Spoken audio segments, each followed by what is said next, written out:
another episode of Buffoon Sports Talk. You're joined today by The Riz, Big Campbell, Jake the Tank, and Troy Alexander. What's up, gents?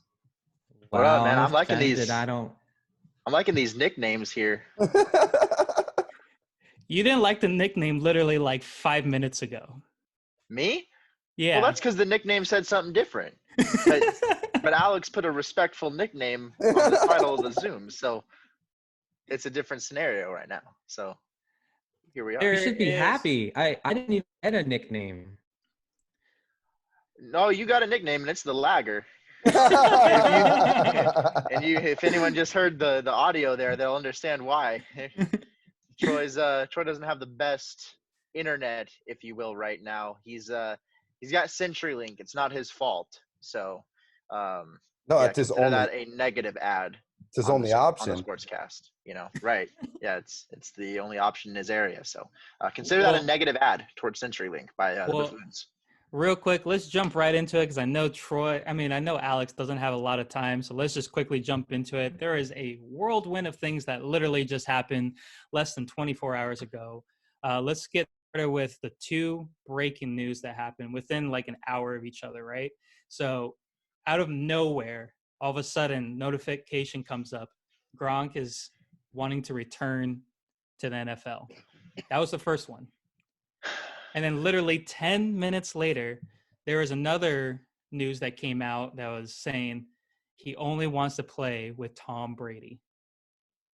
And then you're like, okay, well, then the Patriots will have to trade because obviously he's still under contract technically with the Patriots. And then literally 45 minutes later, a deal was done where Gronkowski is now part of the Tampa Bay Buccaneers, where they traded Rob and a 7th rounder for a 4th rounder in this year's 2020 NFL draft.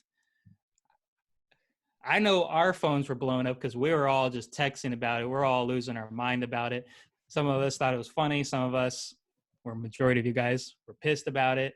Who found it funny? Did you found it funny? I thought it was hilarious. But Who wants to jump into this right now? I hope the Bucs beat your 49ers in the actually I don't. I really don't. You don't. I'm not rooting for the Bucs at all, but well, who wants to jump in? Because I guess I'll just jump right in then because it's a little ridiculous.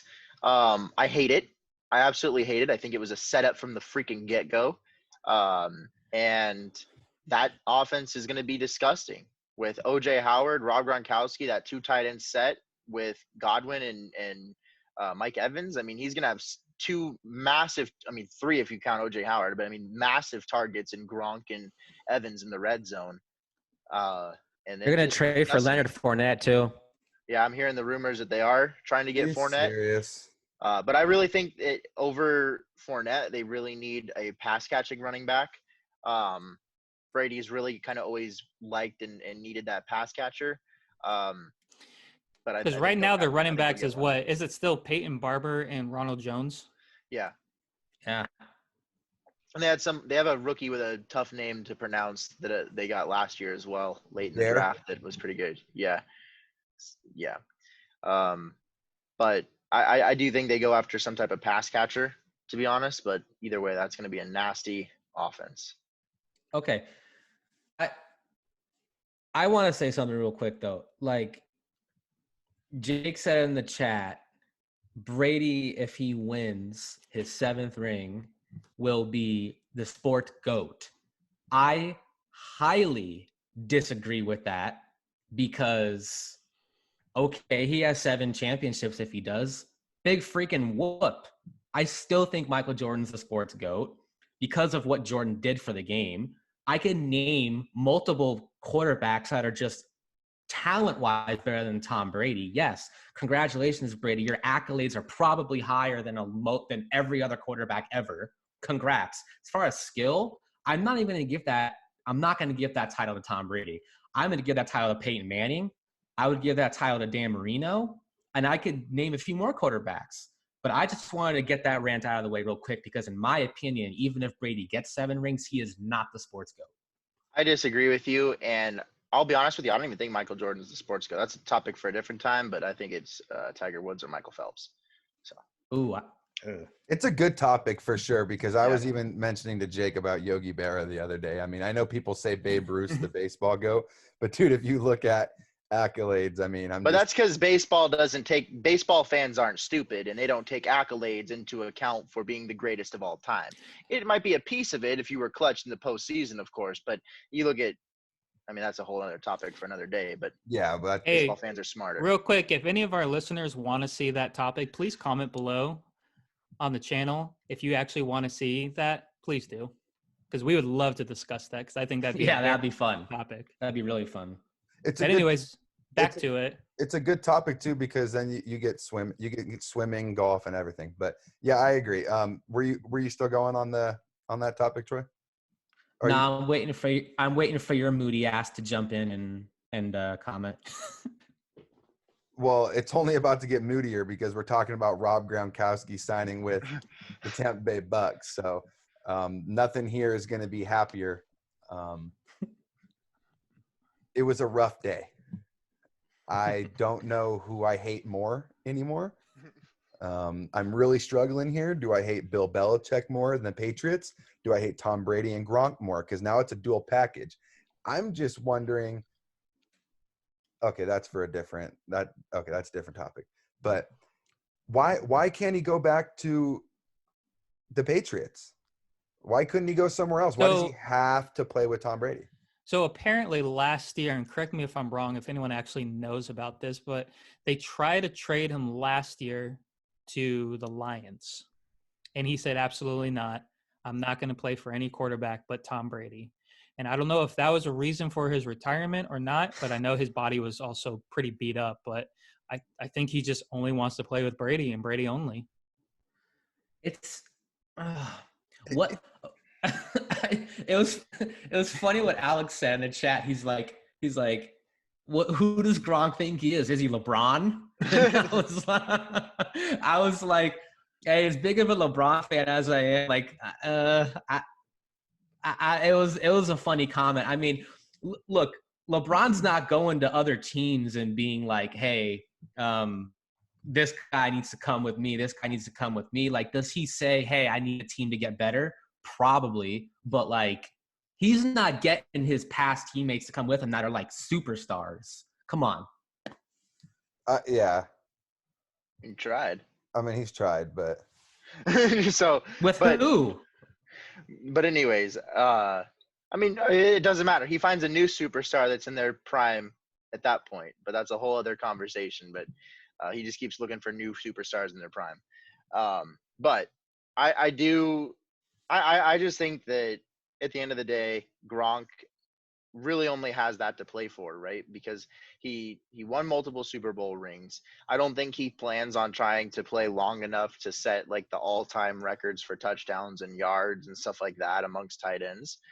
So I think he knows that he just wants to enjoy while he's out there, and he has, he's in, sync with Tom Brady, and but he does probably want to go stack up more Super Bowl rings. I'm sure that's what he's playing for, but. And I'm sure they're probably sick of the Patriot way. Like it's rough in New England. Look, I mean, man, I hate to admit this, but like Reggie Wayne, like he went to the Patriots for like a week.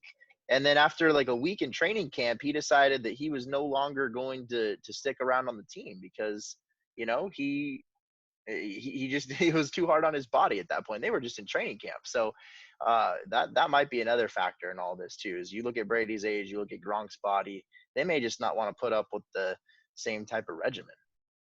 Nah, I just think it was the fact that Reggie was tired of walking in on Robert Kraft being with a bunch of strippers. But that's for a whole other combo. I just don't understand how a guy that made the top 100 list gets traded for that little of value. And I understand he didn't play last year, but come on, he made the top 100 list. And the only problem with him was lingering issues, which a year off, all that does is help you. Yep. I don't know that. But I don't know. Is he ready to get hit? That's a different story. I'm not even completely sold on them. They went from before they got Brady, I think they were the 30th or 32nd ranked to go win the Super Bowl for this year. And then they got Brady and they went to like 14, I think. And then they just got Gronk and they went to 4th. They're the 4th. You bet on them. But the problem It's a tough is division, that though. Brady and Gronk are like one of the most dynamic duos ever.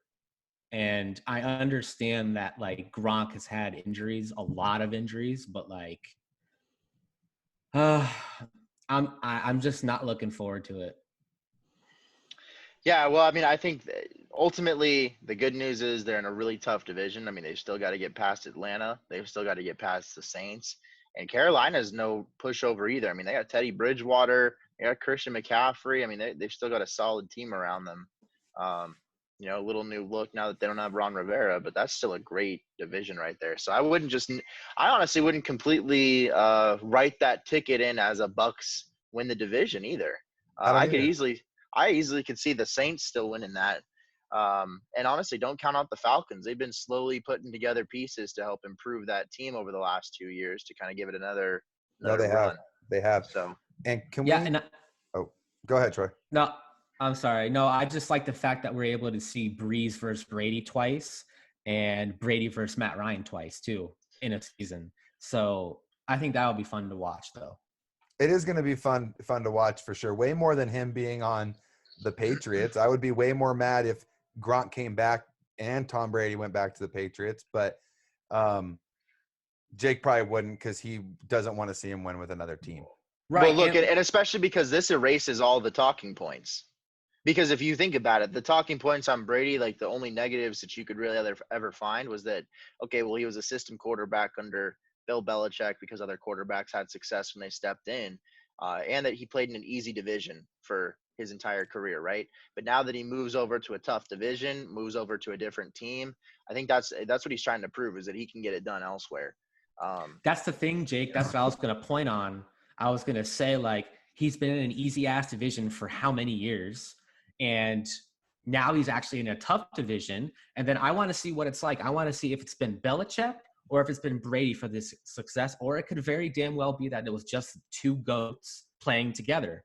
So this is the first time in 20 years, because Brady got drafted in 2000, literally 20 years, that we'll see who is the successor. Yeah, they may have just complemented each other, but it's definitely going to be interesting to see Tom Brady back at 43 and see if he can really utilize his tools that he has now.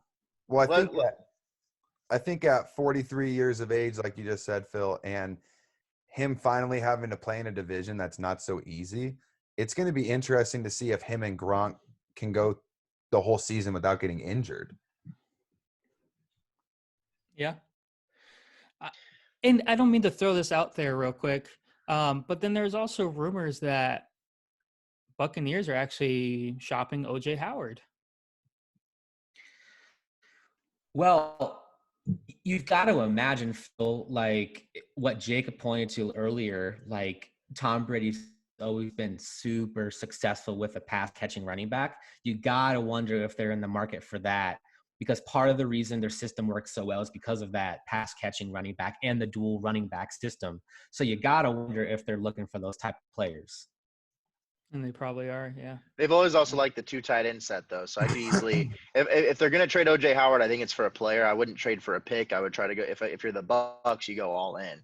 But real quick, let's not mistake something. You guys talking about Belichick and Brady. It's already clear that Belichick is brilliant. He won 2 Super Bowls with the Giants as their defensive coordinator. He was the assistant head coach for the Patriots when they lost to the Packers in the Super Bowl when Bill Parcells was the head coach. And then every year that Tom Brady has played, except for 3, he's had a top 10 defense. So has Brady executed on his part? Probably, for sure. But let's not forget those things. That's very clear. Well, speaking on that, on Bill, he gives 0 fucks. I mean, he just give Gronk away for a 4th-round pick, and he has faith that 4th-round pick will do him just enough to get by. He doesn't care. It doesn't matter who you are. He has a resume to back it up. He does, Phil. And that year that Brady tore his ACL and MCL, he missed the whole year. They went 11-5 that year with Matt Castle, their backup quarterback. Yeah, he's So drafted like late in the draft too. Yeah, there's evidence that Belichick's won without Brady. So now, if that is the case, which it probably is, let's see how Brady does in Tampa Bay. Let's just wait and see. What sucks is he's still got a coach over there in Bruce Arians, who's a 2-time NFL head coach of the year. So it's not like he's got some chump as his head coach now either, right? I mean, he was he selected where he went for a reason. He's not a Bill Belichick, but you guys want to No. You guys want to switch it up a little bit? No. Well, I know we've got another pretty cool topic. It's Phil's time. It's literally like, for me, it's like the start of the football season is when the NFL draft starts, which is happening tomorrow. It's just a little tease. They give you this little tease and then they yank it away from you for a few more months. They're like, But it's the start. It's like the feeling like, yes, football's back. Oh, no, I feel you. And obviously with it just being less than 24 hours away, like there's so many mock drafts coming out right now. And then you look down on that list, you look for your team. Oh yeah, that's a good player. It's like, I don't know. So you have all these different speculations. You have all these different mocks coming out and like messing with you. Like, are we going to get that person? Are we not? I think we can comfortably say the first 2 picks is set in stone.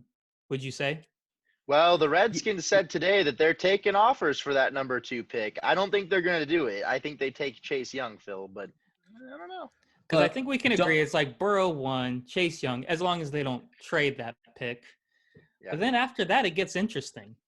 Look, the thing is, if you're the Redskins and you're taking offers for your second pick, the only advice I could give you as a longtime Rams fan is don't trade your high draft picks, because once you do, the Rams did that for years.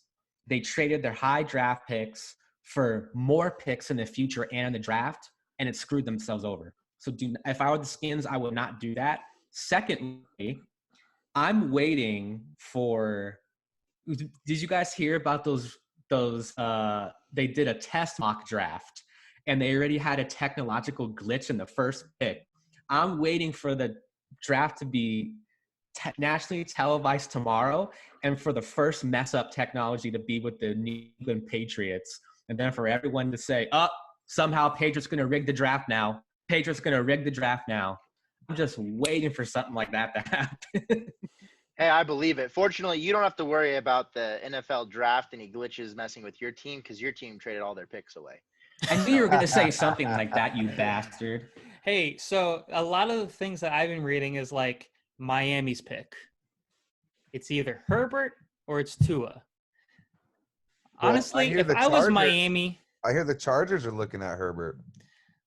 At 3, they're looking at. I think you just have more upside with Tua, and I think you take a risk, especially Miami with the success they've had with their quarterbacks, which is clearly not a whole lot. I think you swing for the fences and you go for Tua. Me too. It's Wednesday the 22nd. I said it here first. I know what you're gonna say. Justin Herbert is not getting picked in the top 10. Justin Herbert is not going to be the 3rd quarterback drafted. Justin, they're putting all this out as a smokescreen. He shouldn't be. He shouldn't. No, I agree. Start. He needs a ton of work. His footwork is awful. He misses wide open guys. He's got a lot of upside if he fixes some of those problems, but he is not. He has to sit some time. Tua, in my opinion, is better than Joe Burrow when healthy. If they're both going to be healthy for the next 15 years, I'm taking Tua over Burrow. I think it's all a smokescreen. In fact, I think the Chargers try to move up to 3 to take Tua and then I think it forces the Dolphins have to try to trade with the Lions. And I think that's going to be the interesting thing right there, because Miami has so much draft capital this year. They've got so many dang really picks, utilize it. And they got 3 in the first round. I think they need to try to move up and secure their quarterback. And Tua. I'm with you, Jake. I'm really high on Tua as well. I know there's there's Jordan Love, who's also one of the top picks in the draft, top quarterbacks. He throws a lot of interceptions. That worries me a little bit. So who's better, Love, Herbert, I don't know. Like I personally, I would still probably take Love over Herbert. I'm not very high on Herbert, to be honest. I would take I've been, Love over him too. The do upside is he you could become Patrick Mahomes because Love can make throws like Mahomes. He just makes some mistakes. But Herbert's upside is nowhere near Mahomes' level, you know? do you see the Patriots, who truly are in need of a quarterback, move up in the draft to get a quarterback? Or do you could actually think they see it. sit or do you think they sit comfortably at 23 and have a chance to get a Jordan Love? Dude, I don't think Bill cares. I don't know if they move up. I think he sits back, they stay where they're at, and they'll find a quarterback to make it work. Yeah, I think if he drafts a quarterback, it's going to be like Jacob Eason or Jake Fromm. Actually, I heard they were looking at Eason, I heard. Yeah, or even I doubt Hurts, but could be Hurts. right? Like probably something to back up your guys' theory behind that. Belichick has historically in drafts not moved up to grab players, honestly. Like he's traded star players actually for high draft picks. That's usually been Bill's MO. He did that with Richard Seymour. He did that with Chandler Jones. So historically, Belichick really has never moved up in drafts that much. Yeah. I think what's going to be interesting is to see just who all's available around that, pick 7 to 15 range, you've got the Colts got rid of their pick. That's my team, right? So they traded to the 49ers, but the Cardinals are picking at 8. I love the Cardinals from Arizona. So I'm kind of hoping that they get Isaiah Simmons. I think that dude is a stud. I think outside of Chase Young, I think Simmons is going to be the second best defensive player. Maybe Okudah, the corner, but how is New York gonna not draft him Simmons 4th though? Like how they need is Wirfs because Wirfs. They need that left tackle, man. Yep. If you look at what Quentin Nelson, I know he's a guard, but you could argue tackle is even more important than a guard, right? So you look at what the addition of Quentin Nelson doing on the Colts did to both their pass protection and their O-line for the running game. And you look at what the Giants have invested in the last couple of years. It's been their quarterback in Daniel Jones, and it's been their running back in Saquon Barkley. I think you got to commit to that left tackle and really just go all in, and then try to build that defense through development later in the draft and free agency. But you take Wirfs. Dude, Wirfs is such a stud. And if Wirfs is there, I'm totally cool with the Cardinals taking Wirfs at 8 because that dude is a stud. Let's hope not. Well, guys, if we're being honest, Alex got a date with a lovely hot plate of dinner. So I know, Alex, you got to get going. Enjoy that grub. I will. And if I can say anything about the draft, I hope my Raiders get CeeDee Lamb. Oh, okay. Can you just leave? Get out of here. All right, fellas, I will speak to you guys later. All right, bud. Thanks again. Actually, I'm gonna leave it in here though, because it might stop the recording. So I'll leave it in. We don't want that. Nope. So, as always, it was an awesome time, guys. Any last closing arguments? Anything you want to say real quick before we end the show? I got one thing. Just one thing. Hey, go for it. We just reached 100 subscribers on YouTube. Thank you, everybody. Keep following. We'll be bringing you more content, giveaways even, and follow us on social media. Listen to us on Spotify, YouTube. Let us know what you want to hear talked about, For sure. Until next time, where's my guy? He's not there. I don't see him. He's on the floor. All right. Take it away. Later.